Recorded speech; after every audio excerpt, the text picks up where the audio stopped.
सगळ्यांनी जोरदार टाळ्यांमध्ये आमंत्रित करूया महाराष्ट्राचा वस्ताद आलेला पुरंदर हवेलीच्या भूमीमध्ये आपला स्वाभिमान आपला अभिमान संधी साधीचा जागा दाबून देण्यासाठी महाराष्ट्राचा देशाचा मुख्य केंद्रबिंदू शरद पवार साहेब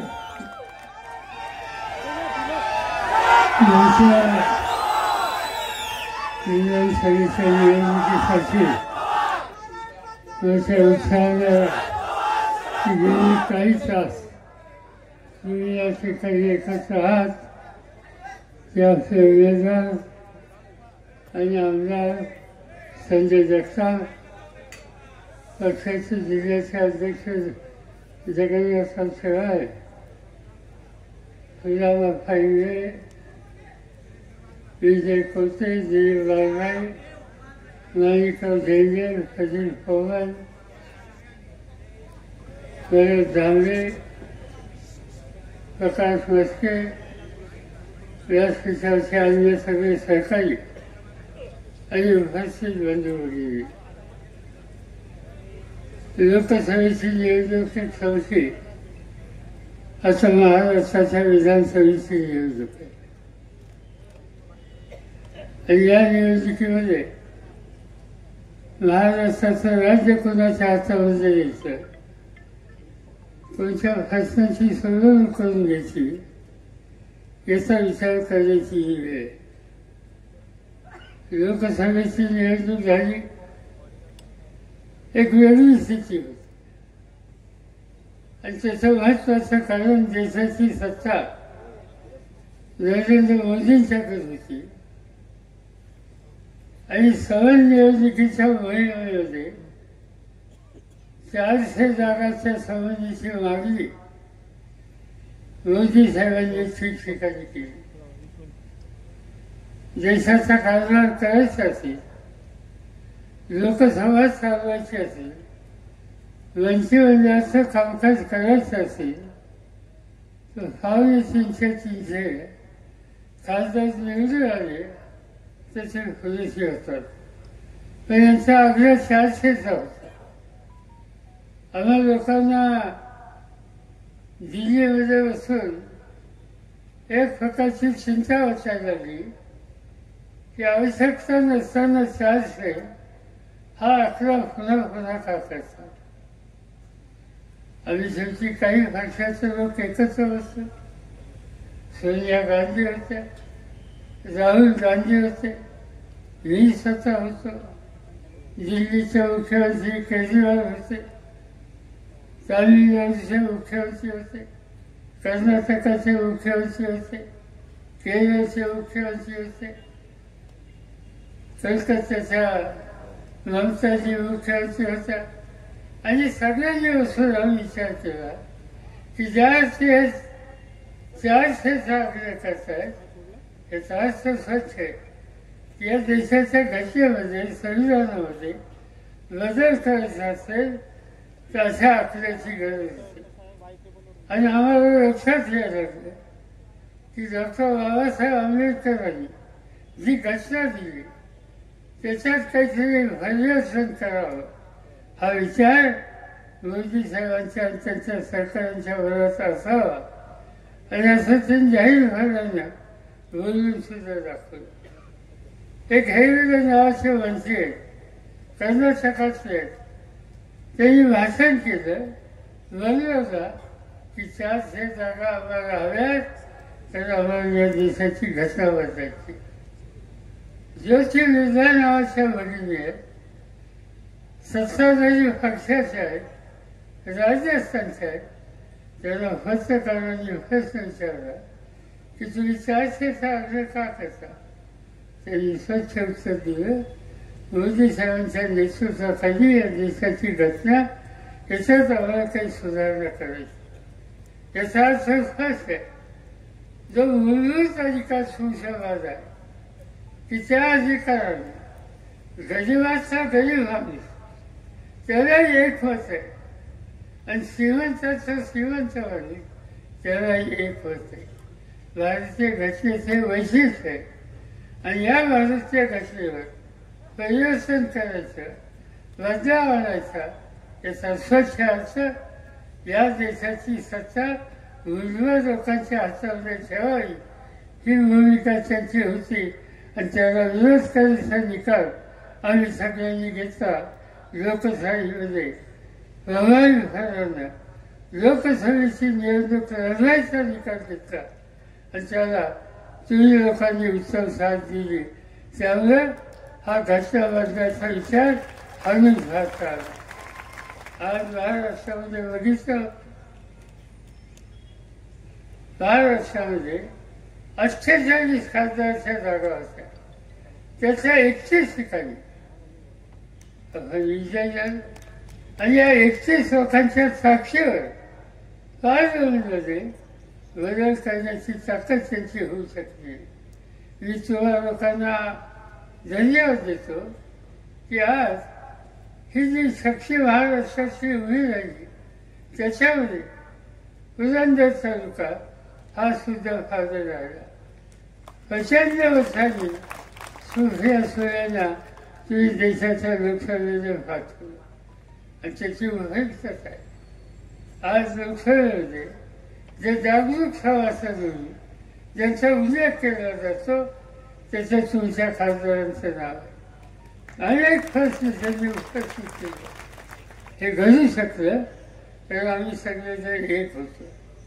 आता या पार्श्वभूमीवर विधानसभेची निवडणूक आहे. काय चित्र दिसतंय? आता चित्र असं दिसतंय भाजपला महाराष्ट्राची सत्ता त्यांच्या हातात आहे. लोकशाहीमध्ये हा लोक निर्णय घेऊ शकतात, हा निर्णय लोकांचा आहे. पण यांची भूमिका वेगळी. त्यांना सत्ता हातात आहे. त्या सत्तेचा विजय लोकांचे प्रश्न सोडवण्याची तर वेगळ्या दिशेनं महाराष्ट्राला न्यायची भूमिका आज त्यांची या ठिकाणी दिसते. सततच्या काही गोष्टी सांगितल्या जातात. त्यांनी सांगितलं सध्याच्या मुख्यमंत्र्यांनी इथे आले होते. मला कळलं की सासवडला इथे भाषण करून गेले. राज्याचे प्रमुख आहेत तो त्यांचा अधिकार आहे, त्याच्याबद्दल माझी तक्रार नाही. पण देवेंद्र फडणवीस असो, एकनाथ शिंदे असो, त्यांनी उद्याचा महाराष्ट्राने कसा चालवला याचं सूत्र हे ठिकठिकाणी मांडण्यास सुरुवात केली. याची पहिली गोष्ट त्यांनी सांगितली की आम्ही स्त्रियांच्या उद्या जीवन परिवर्तन होईल कसा याची काळजी घेतली पाहिजे. आणि त्यासाठी पहिली योजना त्यांनी काढली लाडकी बहीण. लाडकी बहीण असेल तर मला आनंद आहे. बहिणीचं कौतुक होत असेल तर माझी अजिबात तक्रार नाही. पण एका बाजूला राज्य बहीण म्हणायचं आणि दुसऱ्या बाजूला महाराष्ट्रामध्ये आज या बहिणींची, मुलींची, महिलांची स्थिती काय आहे यांच्या राजवटीमध्ये हे बघितलं पाहिजे. आज या युतीचं सरकार आहे. या युतीच्या सरकारमध्ये महिलांचा विचार निघाल्याच्या नंतर महिलांच्यावर अत्याचार याची आकडेवारी आज सगळ्यात जास्त दुर्दैवानं महाराष्ट्रामध्ये गेल्या 2 वर्षामध्ये जी आकडेवारी सरकारकडनं गोळा केली त्या 2 वर्षामध्ये महाराष्ट्रामध्ये महिलांच्यावर अत्याचार झाल्या अशा ज्या तक्रारी आल्या त्या 67,381 67,381 महिलांच्यावर अत्याचाराच्या तक्रारी महाराष्ट्रात. हा सन्मान महिलांचा. याचा अर्थ दर तासाला 5 महिलांच्यावर अत्याचार केले जातात हे महाराष्ट्राचं चित्र आहे. आणि त्यामुळे देशामध्ये महिलांच्या अत्याचारामध्ये जे काही देश पुढे आहे त्या फायदा 5मध्ये दुर्दैवानं महाराष्ट्राचं नाव होतं. एवढी बदनामी आज महाराष्ट्राची कधी झाली असते. आणि राज्य सांगतात लाडकी बहीण. त्या लाडकी बहिणीचा दुसरा मध्यंतरी विधानसभेमध्ये एक प्रश्न आला की महाराष्ट्रामध्ये किती महिला बेपत्ता झाल्या किंवा मुली बेपत्ता झाल्या.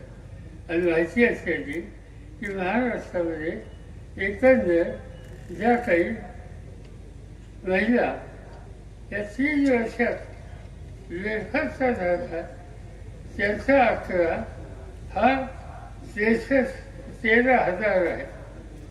अत्याचाराचे 67,000 आणि लेखकचा झाला नाही 13 नाही 64,000.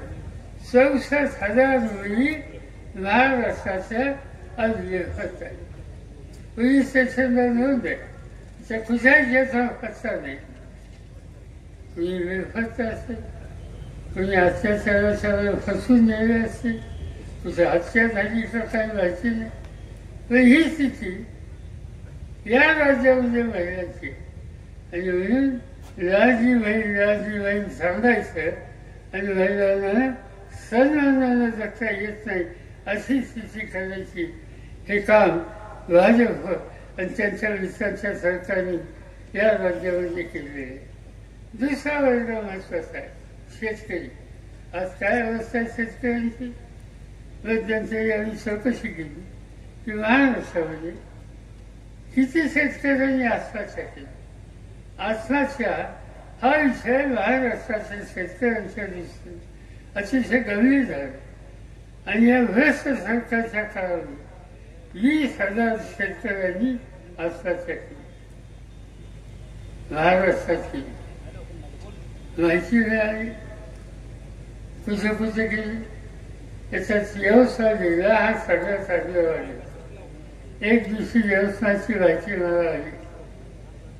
एका शेतकऱ्यांनी आत्महत्या केली. मी ठरवलं का आत्महत्या केली हे समजून घ्यायचं. त्याच्या घरच्याला जाऊन भेटायचं. दिल्लीवरनं नागपूरला गेलो. नागपूरवरनं व्यवसायाला गेलो. ज्याच्या घरात आत्महत्या होती त्यांच्या घरच्यांना घेतलं. खर्च पोलीस होता. त्या खर्च्या ग्रस्तांना आत्महत्या केली.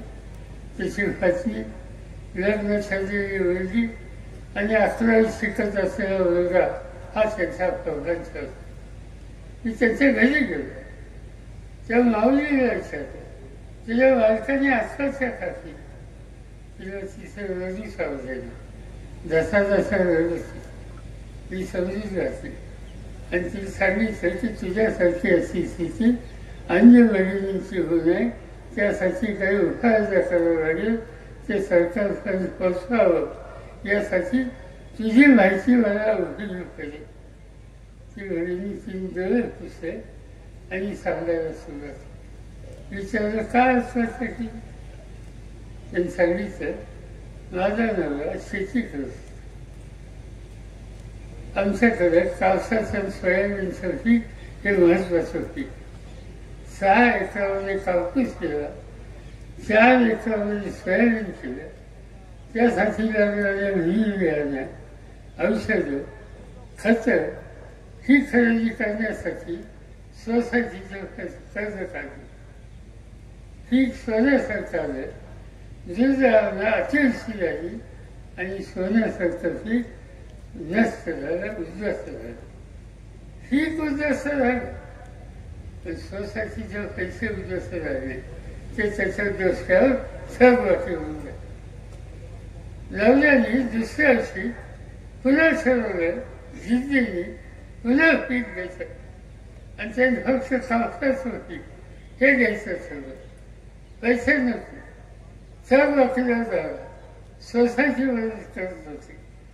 सावकाराकडे गेला त्याच्याकडून कर्ज घेतलं आणि 18% व्याजाने कर्ज घेतलं. पीक लावलं. दुर्दैवाने लाल्या नावाचा एक रोग असतो तो कापसाला दुसऱ्या वर्षीचं पीक तेही नसतं. पुन्हा एकदा ओझं कर्जाचं डोक्यावर. नंतरचं ओझं सावकाराचं. 2-3 वर्ष असंच गेली आणि त्या माऊलीने सांगितलं बँकेची सोसायटीची नोटीस होती. त्याची काही चिंता नसती पण सावकार काय गप्पा उचलून दिली.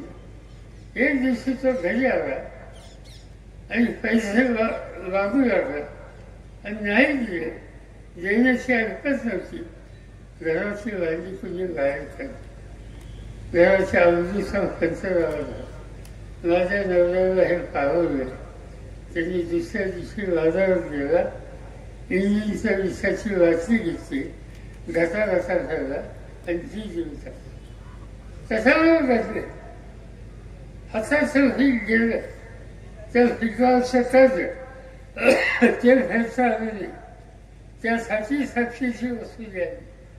लोकांच्या समोर इतका जो वाजणारे, इतका गोळा केला आहे, मी घेतलेलं पैसे देऊ शकत नाही, माझ्यावर साक्षी आहे, हे गेलं. आणि त्यामुळं त्याची प्रतिष्ठा राहिली नाही, गावात किंमत राहिली नाही, नातेवाईकांच्यात किंमत राहिली नाही. म्हणून त्यांनी ती आत्ताच आहे. आज ही अवस्था शेतकऱ्यांची. आणि अशी अवस्था असताना कुठल्या शेतकऱ्यांच्या संकटातून बाहेर काढायला जबाबदारी सत्ता ज्यांच्या हातात आहे त्यांना सोसायची.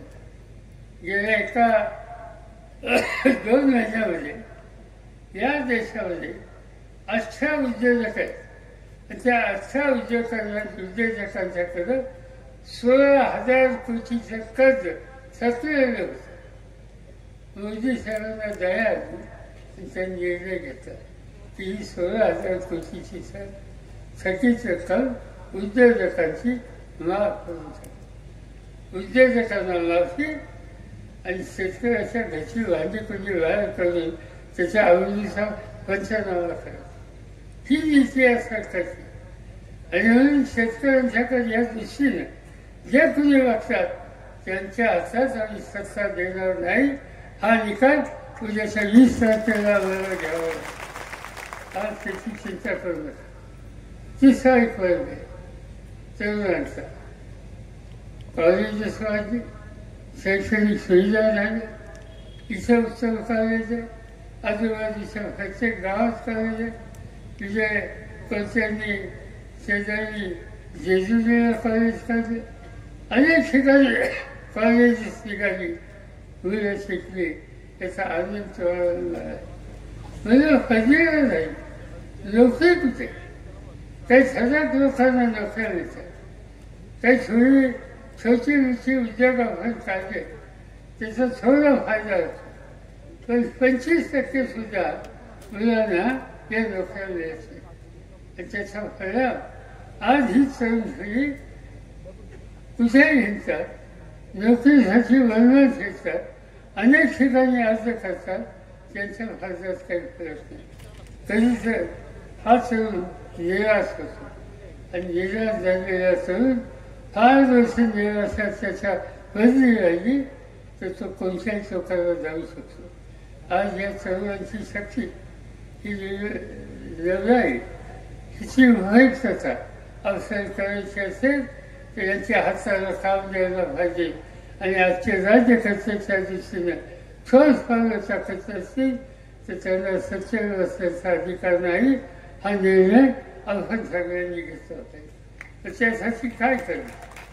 त्यासाठी एकच करावं लागेल, तिथं उद्योगधंदे कसे वाढता येईल. तर आजच्या राज्यकर्त्याच्या दृष्टीनं पावलं टाकत नाही. थोडे निकाल आपण घेतले, थोडी संधी दिली तरी चित्र बदलतं. मला आठवतं की या पुणे जिल्ह्यामध्ये एक काळ असा होता की पुणे हे विद्याचं बाहेर नाही, उद्योगधंदे नव्हते फार. यशवंतराव चव्हाण मुख्यमंत्री होते, ते निकाल घेतला की विद्याचं बाहेरगाव आनंद आहे आणि हे उद्योगाचंही बाहेरगाव झालं पाहिजे. त्यासाठी त्यांनी MIDC काढली पुण्यामध्ये आणि MIDCच्या ठिकाणी काढून चव्हाण साहेबांनी विचार केला की इथं उद्योग आणायचा. चव्हाण साहेबांना कळलं की टाटा जमशेदपूरला मोठा कार बनवायचा कारखाना काढणार.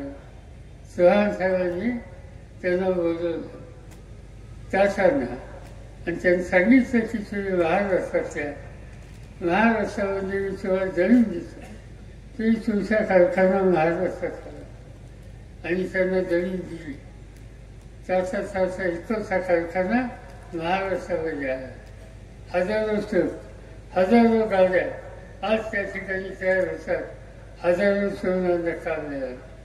नुसतं शेतकऱ्याचा कारखाना तिथं वजाचा कारखाना निघाला, वजा सेल्फचा कारखाना निघाला, किर्लोस्करांचे युनिटचा निघाला, गजवाजांचे कारखान्याच्या ठिकाणी आहे. हजारो लोकांना काम मिळालं. हे पुण्याच्या जवळ अफगाणिस्तान पाहतात. पण नंतर माझ्याकडे सत्ता आल्याच्यानंतर आम्ही लोकांनी हा विचार केला की कारखाना रिसर्च सेंट्रलायझेशन हे पुण्याच्या जवळ एका भागातच का इतर असं का नको. त्यासाठी आम्ही विचार केला आणि त्यांनी जिथं जमीन मिळेल आणि जिथं उद्योग निघण्याची शक्यता आहे अशा भागांचा विचार केला. जेजुरी हे ठिकाण एक सध्याचं ठिकाण आहे. महाराष्ट्राच्या कानाकोपऱ्यात लोक त्या ठिकाणी येतात लग्नाच्या वारसांच्या पूजेसाठी. आम्ही एक दिवशी विचार केला की सगळ्याच विचार बसलेले अनेक सहकारी आहेत, या सगळ्यांना विश्वासात घेतला. इथावर MIDC काढली तर शकेल का? दिलीपभाई आहेत, बाकीचे लोक आहेत, या सगळ्यांनी तातडीने जमीन द्यायला सुरुवात केली. जमीन मिळाल्या 5-25 विद्यार्थी त्या ठिकाणी आले. मला 11 व्हायचे नाही तर काही हजार मुलांना त्या ठिकाणी काम मिळालं. आता जेजुरी लोकांचं सामान चालणार. आम्ही विचार केला अनेक ठिकाणी कुठं करता येईल. लिगवांच्या नावाने विचार केला, बारामतीवर विचार केला, इंदापूरला केला, जगाई रस्त्यावर राजनांदगाव गणपती तिथे विचार केला. अनेक ठिकाणी ही कारखानदारी उभी राहिली. आणि त्यामुळे पुण्याच्या आजूबाजूला एका बाजूला शेती आणि दुसऱ्या बाजूला छोटे मोठे कारखाने. मी जे सतत सांगत असतो की एका घरात 2 मुलं असतील तर एकाने शेती करावी आणि दुसऱ्यांनी काम धंद्याच्यासाठी कुठे जायची तयारी ठेवावी. त्याशिवाय अफगाणच्या सुधारणा आहे. त्यासाठी अफगाण पुण्याच्या अवतीभवतीचं चित्र बदलायचा प्रयत्न करतो आणि अशाच पद्धतीनं पुढे गेलं पाहिजे. हे करायचं असेल तर सरकारचा पाठिंबा हा त्यासाठी देण्याची गरज आहे. आणि आजचे राज्यकर्ते त्या दृष्टिकोनातून त्याला पावलं शकत नाही ही स्थिती दिसते. त्याला आपण काही ना काहीतरी उत्तर शोधावं लागेल. आज अनेक गोष्टीच्या मध्ये आम्ही लोकांनी लक्ष घातलं. महाराष्ट्रामध्ये शेतीच्या उत्पादन वाढत असताना शेतीला नवीन दिशा द्यायला.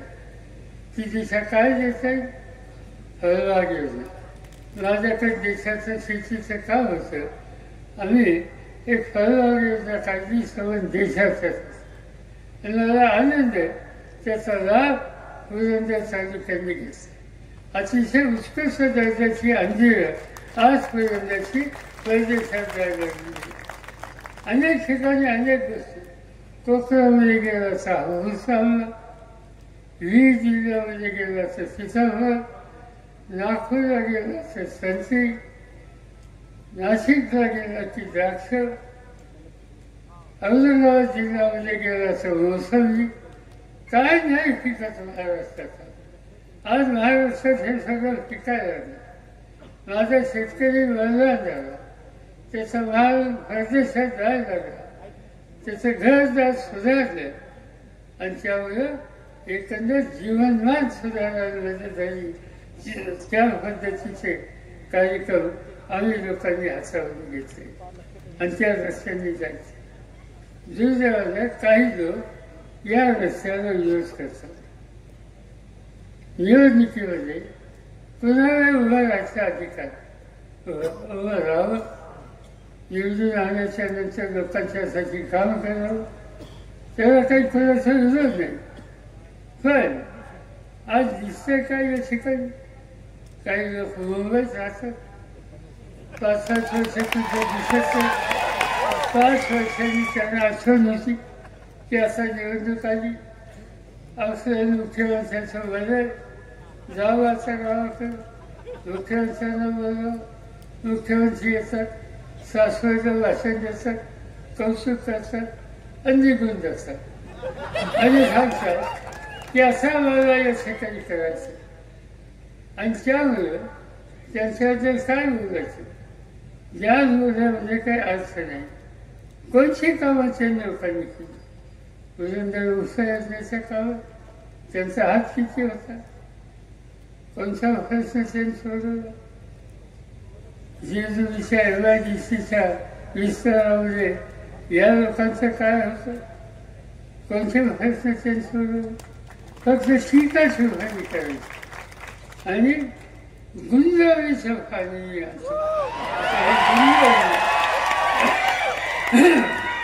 गुंजावळी किती वर्ष द्यायची. आज राज्य त्यांच्याकडे, महाराष्ट्राची सत्ता त्यांच्याकडे, मुख्यमंत्रीचे वचन माझ्या जवळचे आणि असताना मग गुंजावणी का जवळची दिसेल. तो भावना गुंजावणीसाठी पण त्याच्यामध्ये काही तात्पर्य दिसत नाही. ठीक आहे, ज्यांनी कधी कामच उभारणीचं केलं नाही, विकासाच्या कामात शक्ती लावली नाही, त्याच्याबद्दल मला अधिक बोलायचं कारण नाही. आणखी एक गोष्ट निघाली. आम्हा लोकांचे सहकारी होते, आमच्या बरोबर होते. त्यांनी सांगितलं की मला उभं राहायचं. निकाल जर पक्षाने घेतला, संधी तुम्हाला दिली तर आम्ही सगळे तुमच्यासाठी कष्ट करू हा विश्वास आम्ही लोकांनी दिला. निर्णयाच्यासाठी जाणकार लोक बसले आणि जाणकारांनी असा निर्णय घेतला की या निवडणुकीमध्ये जर आपल्याला ज्या पद्धतीने गेल्या 5 वर्षात संजय जगताप यांनी काम केलं त्या कामावर प्रोत्साहन द्यायचं असेल तर त्यांचा विचार केला पाहिजे. पक्षामध्ये एकाला तिकीट देता येतं, हे शहाण्या माणसाला समजून घ्यायचं. एकाला देता येतं, एकाला तिकीट दिलं, आमच्या जुजीला रागावलं ठरवलं की असं काय असेल ते झालं. तरी दिले निवडणुकीला उभं राहिलं. एक दिवशी रस्त्याने जात होतो, मोठा फरक आणि त्या फरका मोठा होतो आणि असं परिवर्तन आम्ही करणार. असं परिवर्तन त्याचं काय करायचं, काही होणार नाही. असं आज जे काही चित्र आहे ते चित्र संजय जगताप यांना शक्ती द्यावी या अलीकडच्या काळात एक नवीन वर्ग निघाला आणि त्या वर्गाचं नाव गद्दार.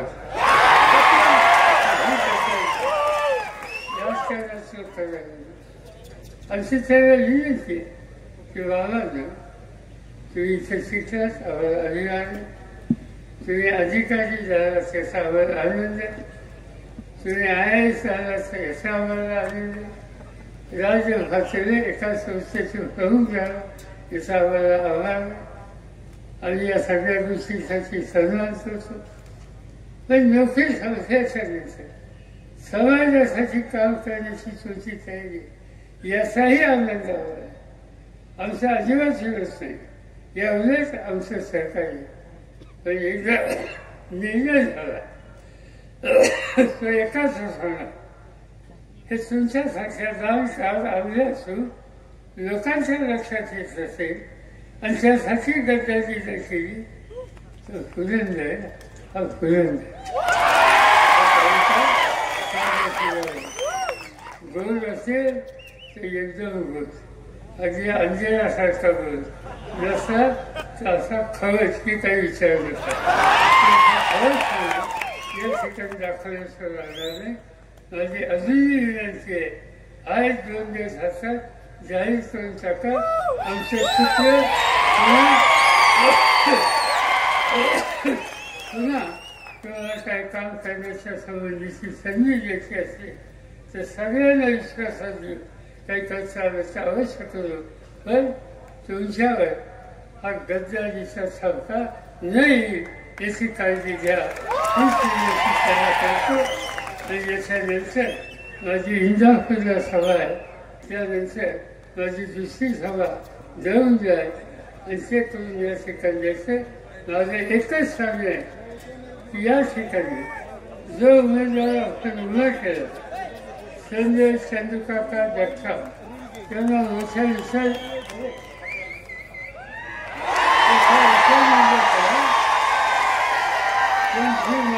सगळ्यांची सगळी शक्ती त्यांच्या पाठीशी राहील आणि पुन्हा एकदा पुरंदर एक नवीन इतिहास करून टाकेल याची खात्री देतो आणि आशीर्वाद देतो.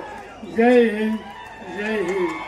आज या ठिकाणी त्यांची निवडणुकीची निशाणी हाताचा पंजा आहे.